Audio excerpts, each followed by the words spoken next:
First one, ఆకాశంలో భూమిలో గతించినవని నా మాటలు ఏమాత్రం గుర్తింపు.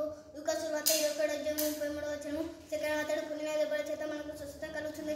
యెషయా 53:5. థర్డ్ వన్, మీరు సరళకంలోకి వెళ్ళి సువార్తను ప్రకటించుడి, మాకు సువార్త 16:15. ఫోర్త్ వన్, ఉదయశుద్ధి గల వారు ధన్యులు, వారు పరలోక రాజ్యాన్ని చూచలేరు. మత్తయి 5:8.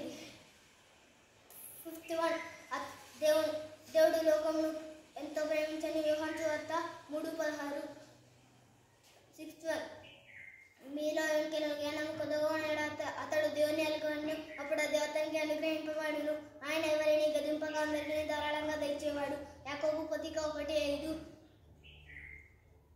నీతి నిమిత్తం హింసించబడు వారు ధన్యులు, పరలోక రాజ్యం వారిది. మత్తయి 5:10.